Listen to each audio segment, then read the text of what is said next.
Bonjour à tous. Merci d'être présents à notre conférence de presse aujourd'hui qui concerne la situation. Je pense que la plupart des gens qui sont ici sont déjà au courant de la situation d'invasion de berges du Caucase. Vous savez qu'il y a des investissements qui ont été en temps, en énergie, en argent, qui ont été faits par les 4 municipalités qui sont concernées, là, Valcourt, Racine, canton de Valcourt et Maricourt. Puis là, je ne nomme pas celles par la suite, celles qui sont en aval aussi du bassin versant, qui luttent contre la berge du Caucase. Donc, le point de presse aujourd'hui, c'est qu'on est au cœur d'une démarche de contrôle de la berge du Caucase. Et puis, on a encore des efforts financiers à mettre pour poursuivre cette lutte-là qui n'est pas terminée. Donc, je me présente, je suis Jacinthe Caron, je suis la directrice du Conseil régional de l'environnement. On est impliqué dans la lutte contre la berge du Caucase parce qu'on a une table de concertation sur les espèces exotiques envahissantes au niveau régional. Et ça me fait plaisir d'animer cette conférence de presse aujourd'hui. Donc, je vais dans quelques secondes donner la parole à Nicolas Trottier, président de Quadrant Environnement, qui va vous parler de la situation actuelle et des travaux qui sont faits. Ensuite, la parole sera donnée à Mario Côté, maire de Racine, qui va vous présenter un petit mot, ainsi que Michel Brien, président de l'UPA Estrie. Donc, j'ai oublié mes remerciements, fait que je conclue mon introduction sur ça. Donc, merci à Mme Andréane Arouche d'être présente, qui est députée de Shefford, Mario Côté, maire de Racine, ainsi que Michel Bergeron, qui est conseiller municipal. Et on a la présence aussi de Daniel Lacroix et Marie-Claire Tétrault, de la ville, conseillère à la ville de Racine, ici. Qu'est-ce que j'ai dit? Racine, de Valcourt, pardon. Et Michel Brien, président de l'UPA. Il y avait aussi Gaétan Bourassa, qui est directeur des infrastructures de chez BRP, qui est impliqué aussi depuis les tout débuts, qui devait être là, mais qui a un empêchement de dernière minute. Donc, je laisse toute la parole. Ensuite, ça va se conclure avec une démonstration des travaux. Donc, à vous la parole, monsieur. Merci, Jonathan. Bonjour à tous. Merci d'être venus en si grand nombre. Une journée particulièrement chaude. Je vous présente l'endroit. On est ici dans le premier kilomètre de ce qui se trouve être la plus grande invasion de berge du Caucase au Québec. On sait que cette population-là, ici, on est un peu dans le ground zero. Ça se poursuit sur 51 km. En fait, on a trouvé de la berge du Caucase dans la municipalité d'Acton, dans la MRC voisine. Donc, on fait des travaux ici dans ce secteur-ci depuis 2017 avec la participation de 4 municipalités et de la MRC du Val-Saint-François. Donc, on contrôle principalement là, le long du vecteur de dissémination qui est le cours d'eau. Donc, ici à Racine, c'est le ruisseau Brenda, qui se jette dans le ruisseau Brandy, qui ensuite va se jeter dans la Rivière-Noire. C'est la Rivière-Noire, en fait, qui poursuit son chemin à travers la MRC d'Acton, qui éventuellement va se jeter à Saint-Hyacinthe dans à peu près 75 km linéaires d'ici. La berge du Caucase est présente dans le secteur probablement depuis 20 ans ou 30 ans. On ne sait pas exactement depuis quand elle a été introduite. Le point d'introduction se trouve possiblement à 1 km à vol d'oiseau d'ici. Par l'effet des eaux de ruissellement, les graines ont descendu en direction du cours d'eau. Ici, on se trouve dans une plaine inondable. Le cours d'eau, on ne le voit pas très bien, il est vraiment quelques mètres derrière moi. Puis la berce, en fait, a proliféré ici et a produit des graines, succession de générations. Donc, on trouve des niveaux d'infestation tels que vous le voyez. Depuis 2017, on n'a pas arraché individuellement tous les plants, parce que c'est un travail colossal, mais on fait qu'on appelle le contrôle de la réserve de graines. C'est-à-dire que chaque année, les plants matures vont monter comme ça, vont faire des belles ondelles blanches. Il faut savoir que des plants, comme on voit ici, les plus gros spécimens peuvent produire à peu près 17 000 graines.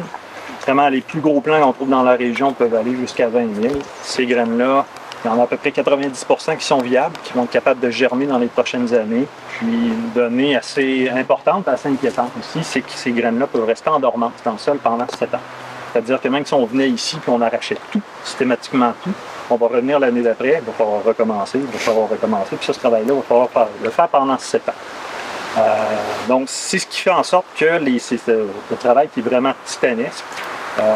Aujourd'hui, certaines municipalités qui travaillent très fort, qui ont investi beaucoup d'argent pour lutter contre cette infestation-là, demandent aussi de l'aide de la part de d'autres partenaires, parce qu'on doit considérer que les petites municipalités comme ici n'ont pas nécessairement les ressources financières pour contrôler une infestation de cette ampleur-là, année après année. Donc, depuis plusieurs années, en fait, on contrôle la situation, c'est-à-dire qu'elle n'empire pas.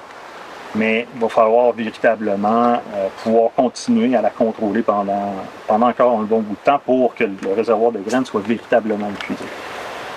Puis, je dois dire aussi que de fil en aiguille, on a découvert que cette infestation-là se prolongeait beaucoup plus loin sur le territoire. Donc, la MRC d'Acton, qui n'a pas de représentant ici aujourd'hui, on doit quand même le rendre à César ce qui est à César. Là, dès qu'ils ont appris le niveau d'infestation chez eux, c'est beaucoup moins pire qu'ici, je vous rassure. Ils ont mis l'épaule à la roue. En fait, ils ont entrepris des travaux de caractérisation, des travaux de contrôle. Donc, c'est une bonne nouvelle pour les municipalités qui se trouvent en aval. Mais le nerf de la guerre se trouve encore véritablement ici à Racine, où on a une distance d'à peu près 5 km, là, où c'est très, très, très envahi. Donc, le gros des efforts doit encore être fait ici, encore pour quelques années. Donc, je peux vous expliquer, en fait, si vous avez pu capter une image, en fait, des travaux là, qui ont eu lieu, là, vous avez ici des collègues là, qui sont en taille avec, en fait, c'est des combinaisons de protection. On les a vus beaucoup ces dernières années là, avec la pandémie. C'est la tenue de combat, si on veut, c'est la tenue de travail obligée de travailler sur la berce du Caucase, là, parce que toutes les parties de la plante sont toxiques. Donc la sève, là, la furanocoumarine, là, va déclencher une réaction dans les 24 à 48 heures après le contact avec la peau. C'est une réaction qui est activée par le rayonnement UV. Donc, cette tenue-là protège en partie les rayons du soleil, mais surtout, c'est que c'est étanche. Donc, la sève ne peut pas passer à travers.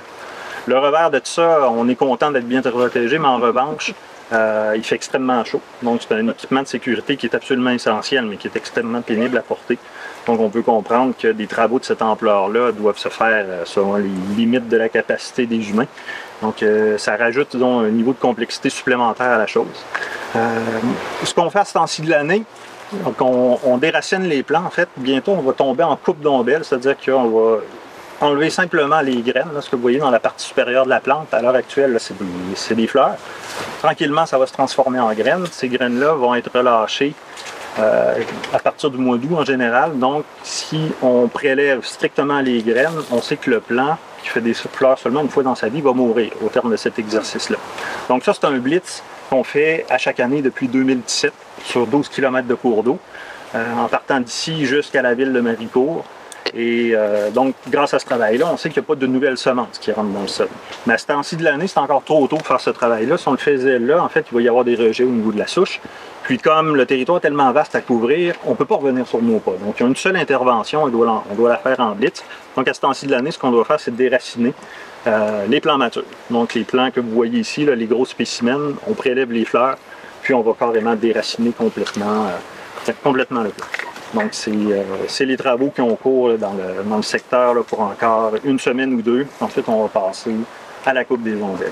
Puis ensuite, on va attendre qu'il puisse y avoir une nouvelle direction et éventuellement peut-être du nouveau financement pour pouvoir continuer le travail. Parce que si on devait arrêter les travaux en date d'aujourd'hui, c'est sûr qu'on va faire face l'an prochain à un niveau en fait, des rejets de berce du Caucase, là, comme on le voit présentement. Il faut dire que tous les plants que vous voyez ici autour de vous, là, qui montent à hauteur de la terre, qui ne sont pas en graines, mais ces plants-là, éventuellement, ça va devenir ça. Donc, si on s'arrête en si bon chemin, on va se retrouver avec exactement le même portrait qu'on a là. Puis, malheureusement, les travaux des dernières années ont peut-être servi à rien, parce qu'avec des niveaux d'infestation comme ça, c'est pas long. Donc, l'invasion reprenne, disons, son niveau initial. Donc, c'est pour ça qu'on arrive un peu à la croisée des chemins, là, où on doit persévérer et continuer les travaux absolument. D'un point de vue, je vous dirais, théorique, le réservoir de graines de la berce du Caucase est de 7 ans. Donc, si on sait que les dernières graines qui ont été émises ici, c'est en 2016, on peut s'attendre raisonnablement à ce que 2023 soit la dernière génération de plants de berce du Caucase qui sortent seuls. C'est sûr, ces plants-là vont éventuellement maturer puis vont devenir des spécimens matures, mais c'est vraiment à ce stade-là de l'intervention où il faut mettre le maximum d'énergie pour s'assurer que tous ces plants-là ne viennent jamais au stade de la maturité. Et globalement, c'est un peu ce qui se passe ici aujourd'hui. Donc, si vous avez des questions sur la dynamique d'invasion, sur comment on en est rendu là ici dans la bande riveraine, quelles sont les perspectives pour la suite, je peux prendre vos questions. Bonjour, comme Stéphanie disait, Mario Côté, je suis le maire de Racine. Premièrement, bonjour à tout le monde, Madame la députée, les représentants du canton de Valcourt, les conseillers présents, bonjour tout le monde, bienvenue. Ça me fait plaisir de vous accueillir à Racine, mais ça sera plus le fun dans un autre contexte, mais il faut faire ce qu'il faut faire, puis vous êtes des partenaires là-dedans, puis je vous en remercie. Nous sommes ici pour discuter de la Berce, cette espèce tristement célèbre qui fait couler beaucoup d'encre et qui continuera d'en faire couler malheureusement. Malgré un long chemin à parcourir pour atteindre le bout du tunnel, nous voyons une lumière apparaître. Cette espèce exotique envahissante couvre désormais un territoire de plus de 50 km, comme Nicolas l'a dit, sur les berges du ruisseau Brandy. Et Brandy, ouais, c'est ça, ici c'est Brenda et Brandy. Ici c'est Brenda, Brandy, ouais, c'est dans le ça. Et après ça, de la Rivière-Noire, ça de Racine à Actonville. Le processus d'éradication entrepris en 2017 devra se poursuivre pour une durée minimale encore de 3 ans. Cette prolongation s'explique démontrée par la capacité, comme vous disiez, les graines peuvent vivre pendant 7 ans. C'est pour ça qu'une aide supplémentaire est cruciale pour poursuivre la lutte contre cette espèce nocive pour l'humain. La municipalité de Racine a engagé plus de 50 000 $ pour contrôler cette plante envahissante. Il s'agit là d'un investissement majeur pour une petite municipalité. Notre conseil municipal aspire à poursuivre son implication mais on a besoin de partenaires externes, donc comme on pense à nos gouvernements aussi. Je pense qu'on n'a pas voulu cette invasion-là. Personne sur notre territoire, il faut la combattre. On est prêt à faire notre part, mais il va falloir que les efforts collectifs soient encore plus grands. Toutefois, la bataille est loin d'être terminée. Nous en sommes à mi-chemin. Il ne faut pas lâcher. C'est pour ça que je demande à nos partenaires de vraiment venir nous aider si on veut continuer dans les prochaines années. Merci. Merci. Michel Brien, président de l'IPA. Bonjour tout le monde. C'est vraiment, je dirais, pour commencer, j'aimerais remercier Jacinthe Caron et le Conseil régional d'environnement d'avoir travaillé pour justement aider les municipalités, aider la région à contrôler la berce du Caucase. Il y a encore beaucoup de travail à faire. Puis aussi un gros merci au MAPAC, au ministère de l'Agriculture, qui aide avec le volet primaire. Et merci aux municipalités aussi, parce que si une municipalité n'embarque pas dans la gang, mais c'est bien de valeur, on ne contrôlera rien parce que ça va continuer. Et c'est important que tout le monde travaille ensemble pour justement qu'on vienne en bout de détruire la berce du Caucase. Et moi, personnellement, on a une terre qui est dans le canton de Valcourt, le long de la rivière. Et les années passées, on en voyait de façon régulière. Et cette année, je n'ai pas vu une berce quand on a fait les fonds au bord de la rivière. Fait qu'il y a de l'amélioration. Même chose, Maricourt puis Valcourt canton, j'ai vu dans ce secteur-là une grande amélioration. Mais c'est certain que le nid de ça, c'est vraiment ici à Racine. Et il faut continuer les efforts pour combattre la berce. Et c'est ça qui fait le tour. Je vais donner des questions.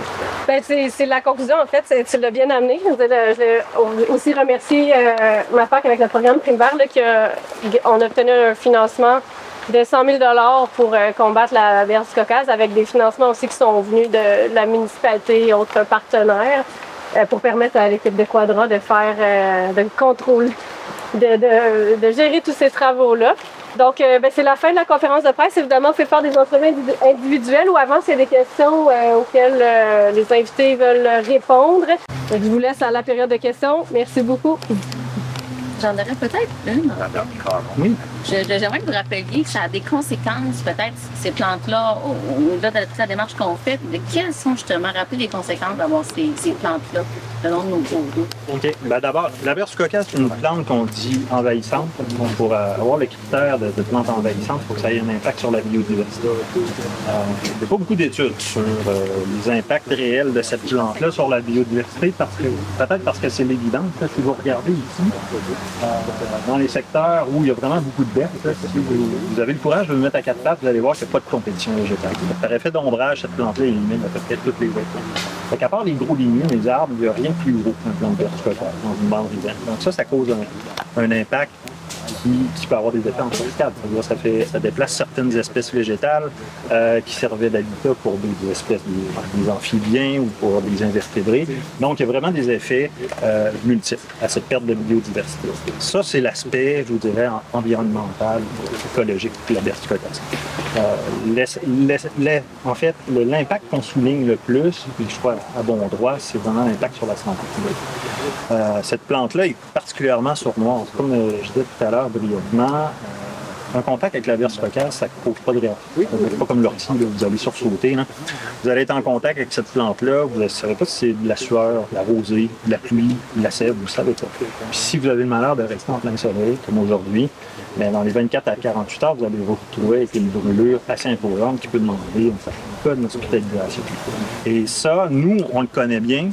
On travaille avec cette plante-là. La majorité des personnes ici connaissent cette plante-là. Vous savez la reconnaître, vous savez vous en tenir loin. Ce qui n'est pas le cas de la majorité des gens. Donc, le fait d'avoir de la versicolore sur une propriété, des enfants touristes, le long d'une piste cyclable, dans un parc, etc., c'est vraiment un problème. C'est vraiment, vous n'avez pas une bombe à retardement, mais bien presque. Donc, c'est sûr qu'on doit nécessairement essayer de s'en débarrasser le plus rapidement possible. Puis, je vous dirais un autre impact, qui est tout aussi sournois, là, c'est des travaux, on ne se le cache pas, là, qui sont très, très fastidieux. Des travaux qui sont coûteux. Ça a un impact sur les finances publiques des gestionnaires du territoire. Donc, quand une municipalité décide de prendre la problématique à bras-le-corps et de régler le problème là où il se trouve, ils ne vont pas juste traiter ça dans la cour des propriétaires qui en ont. Moi, je lève mon chapeau à ces municipalités-là qui ont le courage d'entreprendre ces travaux-là, mais il ne faut pas se cacher, ça coûte quand même très cher. Puis, à un moment donné, c'est peut-être des projets qui vont devoir être amputés à gauche, à droite, parce qu'on a eu un effort soutenu qui doit être fait sur la versicolore. Donc, je dirais que c'est les trois impacts principaux de cette plante-là. C'est juste l'exemple de la piste cyclable. On va avoir travaillé dessus, c'est n'importe qui part en vélo. Oui, il y en a chaque côté de la piste cyclable en Valcourt et Racine. On travaillait beaucoup pour l'enlever, mais c'est dangereux pour la. Il y en a encore. Il y en a encore. Ah oui. Ouais, non, parce que le nid est juste en haut. Je dirais les 500-600 mètres en amont de la piste cyclable, là, jusqu'à la route 243, là, dans la forêt, là, c'est plein aussi. Donc on contrôle, on sécurise une distance tampon de 10 mètres de part et d'autre. C'est sûr qu'on pourrait faire une distance tampon de 500 mètres. Il ne faut pas se le cacher. Et souvent, les gens qui ont un chalet ou qui vivent près de la rivière, ils aiment y avoir accès. Quand ça pousse, mais là, c'est comme tu peux plus aller à la rivière, tu peux plus avoir accès à ça. À cause de ça, je vais aller montrer ton inscrit. Je pense qu'il y avait des questions sur le mode de propagation. Vous avez dit, bon, quand on coupe les fleurs avant qu'ils viennent en graines, ils ne viennent pas en graines. Ça arrive une fois dans la vie du plant. Ça, c'était très clair. Par contre, vous avez dit, on ne pouvait pas juste couper le plant tout de suite parce qu'il va se propager par le plant. Puis ça, j'ai pas compris du tout. Okay. Si on fait, c'est quoi les rejets par le plant? Les rejets, si on fait une coupe d'ombelle maintenant, avant son stade ultime, parce que comprendre là, la berce, ça reproduit une fois par année. Cet exercice-là, il y a encore quelques semaines, c'est un gros plan du gros sol, donc on n'en pas si haut. L'exercice consiste à sortir une tige, la monter à 2-3 mètres dans les airs, à sortir des ombelles. Ça lui demande tellement d'énergie qu'au terme de cet exercice-là, elle va mourir. Et si on intervient trop tôt dans son processus, puis il lui reste suffisamment de réserve au niveau du système racinaire, elle va produire des rejets de souche. Donc ça, on va éviter ça. Si on avait l'occasion de revenir travailler sur le terrain plusieurs fois, puis contrôler les rejets, c'est pas un problème. Dans un contexte comme ici, on fait un bit, on peut passer seulement une fois, parce que dans 2 semaines, on aimerait bien venir chercher les rejets, mais dans 2 semaines, on va être 5 km plus loin pour traiter des plants comme ça. Donc, dans ce contexte-là, faut vraiment attendre la fenêtre d'intervention parfaite. OK. Fait que rejet de souche, c'est un peu comme le petit nouveau plant qui va sur le milieu de celui-là. C'est juste un. Il va sortir. Le renaît, puis non, il va sortir pareil. Un plan juvénile, ça, c'est elle. Tout au long de la saison, on va sortir des nouvelles feuilles. Le rejet de souche, en fait, c'est comme on appelle des bourgeons d'affilage qui vont faire au niveau de la racine. C'est pas visible ici, parce qu'il n'y a plus de la terre, mais si on devait provoquer une blessure, si elle avait réagi, en fait, elle produirait vraiment des petites ombelles de rien du tout au niveau de la tête. Donc c'est ça qu'on vit. OK, parce que vous voyez dans le profond ça. Tant qu'on avait d'un shampoing, tu as le point. Ben oui. Puis, quelques semaines plus tard, elle a repoussé et elle faisait une belle fleur. On va faire une fleur, mais on va faire Mais une fleur elle est plus basse. C'est comme ceux-là ici. C'est ça, exactement. OK. Puis mon autre question était, j'ai bien compris que se propageait entre autres par les cours d'eau, donc vers l'aval. Est-ce que le vent peut se propager les graines vers l'amont? Est-ce qu'il faut craindre que ça monte aussi? Sur le... Oui, ben, ils ont fait des tests en soufflerie là, sur des gros plans qui faisaient pas mal de hauteur. Avec un vent de 80 km/h, les graines vont à peu près à 10 mètres de dessus. Pas plus?